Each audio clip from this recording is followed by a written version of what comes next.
Today's the day that we start turning the drift truck into the drift truck. We're going to start with taking out this old messed up automatic transmission, getting ready for the 5-speed swap. I got all my tools. I ran up to my work and grabbed a bunch of tools out of my toolbox. So I should have everything I need. So let's get started with this.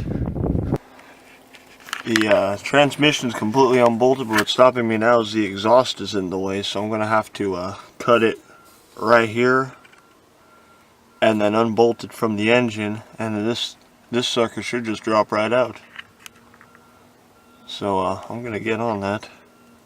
Check back in with you guys when the transmission is completely out. Automatic transmission is out.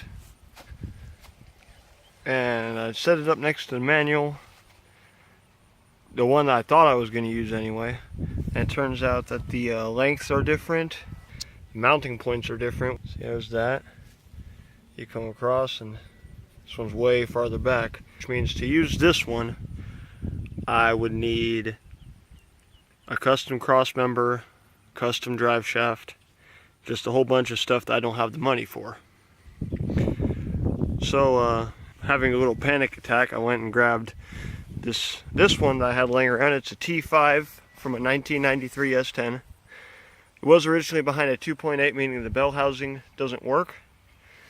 But if you look at it, this bell housing pattern is the same as this bell housing pattern, which is, this one came off of a V8. And this bell housing matches the automatic. They're the same.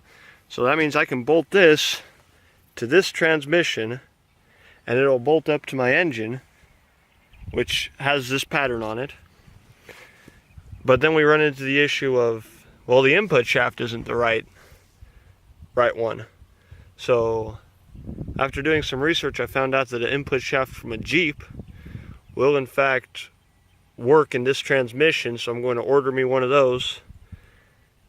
And I'm going to replace this input shaft with a Jeep input shaft, put this bell housing on, and then the Jeep input shaft works with a stock Chevrolet clutch. So it'll just bolt right in, and the mount is in the same spot. The drive shaft, not only is the transmission length the same as the automatic, the actual output shaft is identical, so I can use my original drive shaft.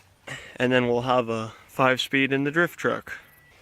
Yeah, stay tuned for that. I'll be ordering the parts here soon as funds allow, and we'll get rolling on this once again.